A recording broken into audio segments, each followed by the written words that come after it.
Heureux de partager cette plénière avec vous. Bonjour à toutes et à tous. Bienvenue à la plénière Audit et Risque. C'est la première de l'année. Nous sommes 92 inscrits, si j'ai bien compris Clémence, aujourd'hui.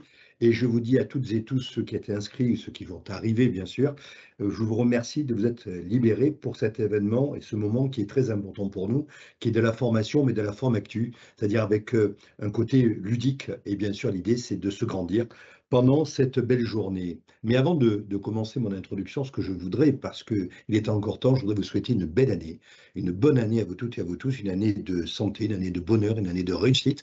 Réussite dans vos entreprises du quotidien, mais aussi dans notre belle entreprise qui s'appelle la Belle Maison des Caisses d'épargne. Alors, 2025 a été une année importante pour nos caisses en termes de performance, en termes d'activité et aussi bien sûr pour notre fédération, votre fédération. Vous savez que nous avons lancé notre institut du microcrédit, nous avons lancé notre plan stratégique, nous avons organisé nos rencontres fédérales, nous avons créé notre nouvel espace sociétaire et je suis très heureux de vous annoncer que la semaine dernière, nous avons dépassé le nombre d'adhérents à notre espace versus l'ancienne version, l'ancien système. Et bien sûr, nous avons inauguré l'an dernier donc notre nouveau concept de formation, Formactu.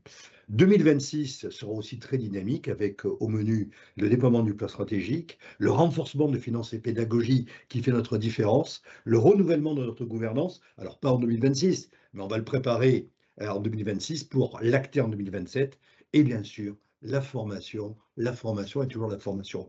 Je le dis avec insistance, je le dis aussi avec passion, parce que vous le savez, elle est très importante pour nous. C'est un des 3 axes de notre plan stratégique, et si on en a fait un axe, c'est parce qu'elle est très attendue, notamment par nos superviseurs, qu'il s'agisse de la BCO, de la CPR. Elle est donc essentielle pour la survie de notre modèle. Vous le savez, notre modèle coopératif, de banque coopérative, qui est très français et peu connu au niveau européen et mondial. Et vous savez que ces organes de surveillance et de supervision que nous avons ne sont pas forcément français, sont plutôt européens et internationaux. Donc, un point de vigilance et aussi de passion, je vous l'ai dit, autour de la formation. Alors, l'année débute par cette plénière audit et risque sous un format actu. On l'avait inauguré d'ailleurs en octobre dernier.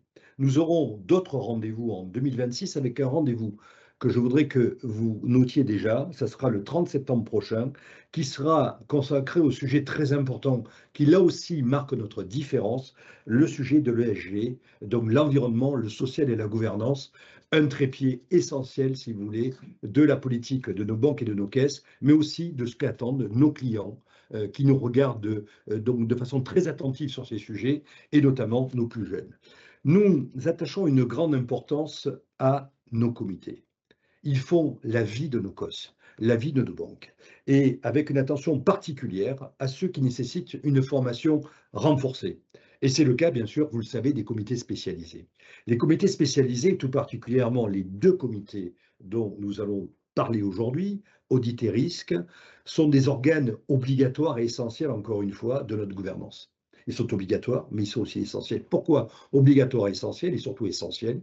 Parce qu'ils ont pour mission d'appuyer nos COS dans la mission qui est essentielle d'orientation et de surveillance. Donc essentiel. Nous allons aborder aujourd'hui 3 sujets. Le sujet de la conformité, comme l'a dit Clémence, le sujet des risques opérationnels et le sujet de l'immobilier. Tous les 3 sont incontournables, différents, à spectres différents, mais incontournables tous les 3, parce qu'ils impactent significativement l'activité de nos caisses d'épargne. Alors ce matin, conformité et risques opérationnels. Ils sont de première importance car nous évoluons dans un monde et dans un contexte plus exposé que les autres secteurs économiques. Plus exposé, pourquoi? Parce que notre activité est plus impactante. Pas de banque, pas d'activité économique, et je dirais globalement difficulté aussi à investir et à vivre. Deuxièmement, plus digitalisé, et vous savez que c'est quelque chose que nous abordons, mais quand vous vous digitalisez et que nous allons de plus en plus vite et que nous sommes presque en avance sur notre marché, bien évidemment, vous avez des risques liés à cette digitalisation, notamment ceux que vous connaissez bien, qu'on appelle les risques cyber. Et bien sûr, plus réglementé, c'est un petit peu la conséquence des 3 éléments dont je viens de vous parler. Nous avons aussi un mouvement qui est en train d'arriver et qui balaye un peu nos certitudes et notamment les hiérarchies des risques. Ces mouvements, si vous voulez, c'est les nouveaux risques géopolitiques, dérèglement climatique, qui quelque part, dans la hiérarchie des risques habituels, n'existaient pas il y a une vingtaine d'années et aujourd'hui ils viennent nous percuter et encore plus fort actuellement. Donc tout ça fait que ces risques appellent à davantage de vigilance et davantage de vigilance, ça veut dire davantage de protection pour nous. Pourquoi est-ce qu'on veut se protéger? Et qu'est-ce qu'on veut protéger? On veut protéger nos caisses, on veut protéger leur réputation, on veut protéger leurs clients et bien sûr on veut protéger leurs collaborateurs. Donc ça veut dire que quand on travaille sur les risques et la conformité, on protège l'écosystème qui tourne autour de nous et nous, bien sûr, par conséquence. Ensuite, nous avons fait le choix de dédier cet après-midi à l'immobilier. Alors l'immobilier, pas comme étant une petite verticale ou un petit morceau du tronçon ou de l'activité immobilier, c'est l'immobilier dans son ensemble, c'est-à-dire l'accès à la propriété, c'est-à-dire l'accès au marché locatif, la construction immobilière, bref, cet énorme segment, cet énorme secteur d'activité qui pèse pour plus de 10% de l'économie de notre pays. Et donc, singulièrement, ça pèse 10% de l'économie de notre pays et ça pèse terriblement pour donc nos caisses d'épargne et l'industrie, qui sont des piliers de l'immobilier et des financeurs numéro un de l'immobilier dans notre pays, que ce soit pour le particulier, mais aussi, vous le savez, pour aussi l'entreprise. Alors, comment est-ce qu'on va aborder ces thèmes? Est-ce qu'on va l'aborder uniquement, on va les aborder uniquement du côté pédagogique? Oui, il y aura de la pédagogie, c'est ce qu'on attend aujourd'hui, mais on veut aussi des échanges. On veut aussi que nos spécialistes puissent descendre aussi, se mettre donc à notre niveau, avec nos connaissances, ce qui fait la diversité de notre gouvernance, de façon à pouvoir faire en sorte, je vous l'ai dit, en introduction de mon propos, à être meilleur, encore meilleur, je dirais, à la fin de la journée, qu'en ce début de journée où je fais mon introduction. Alors, je tiens tout d'abord à remercier donc l'organisation donc de cette journée. Merci à la fédération, merci aux équipes, merci à Clémence, merci à nos intervenants. Alors, il y aura Béatrice Bond-Michel, bon, ça a été cité, de l'AGES, qui est la présidente de l'AGES, important, c'est la référence en termes de formation bancaire dans notre pays. Nous aurons aussi Catherine Fournier qui interviendra, directrice de la conformité BPCE.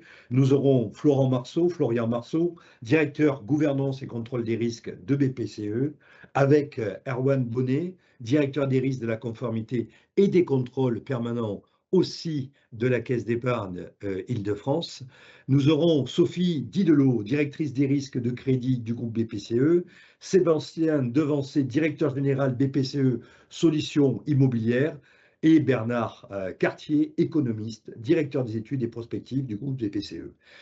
Tout cela, ce sont nos spécialistes, et puis je l'ai déjà dit, je l'ai déjà souligné et félicité, nous aurons, je vais appeler Super Clémence, Clémence Perron, expert leader éditorial, digital à la Fédération nationale des caisses d'épargne, qui jouera ce rôle d'animation. Je vois que ça te fait sourire, chère Clémence. Ah ben j'aime Donc, bien qu'est-ce ce que titre, moi j'attends, super Clémence. Clémence? Voilà, donc qu'est-ce que j'attends de cette journée? J'attends bien sûr du contenu, parce qu'encore une fois, on a besoin de s'améliorer, on a besoin de se former, on a besoin d'acquérir des compétences. Mais j'attends aussi autre chose. J'attends des échanges francs. Ça veut dire que les 92 personnes qui sont inscrites aujourd'hui n'hésitent pas à prendre la main avec Klaxoon ou Plaklaxoon, à poser leurs questions et qu'on ait des échanges dans nos caisses d'épargne, mais aussi entre nos caisses d'épargne, entre les différents sites qui sont ici connectés. J'attends aussi des questions exigeantes, soyons exigeants donc dans nos questions, et bien sûr des enseignements directement utiles. Pourquoi? Pour mener à bien nos missions. Nos missions, encore une fois, qui sont réglementaires, obligatoires et essentielles pour nos causes. Il me reste à vous dire quelques mots de conclusion, je suis dans mon timing, vous dire que vous êtes les garants d'un équilibre qui est presque parfait, je dirais, ou qui doit être parfait. C'est l'équilibre entre la performance et la sécurité. Et c'est ça qui fait avancer nos caisses et nos banques. L'équilibre permanent qu'on doit avoir entre de la performance nécessaire et bien sûr une obligation de sécurité. Deuxièmement, votre engagement est essentiel pour la solidité de notre modèle. Un modèle, encore une fois, des fois un peu attaqué, vous le savez, et votre engagement est essentiel. L'engagement sur nos compétences, l'engagement sur notre présence, l'engagement sur notre formation. Merci de maintenir ce rôle avec l'exigence que vous connaissez. Je vous souhaite une plénière bien sûr utile, dense et stimulante. Et moi, écoutez, il me tarde de quitter ce poste de contrôle pour aller avec mes amis du comité d'audit et des risques de la Caisse d'épargne Midi et Pyrénées pour participer à cette belle journée. Merci à vous toutes et à vous tous et je vous dis à tout de suite sur le terrain. À tout de suite. Merci.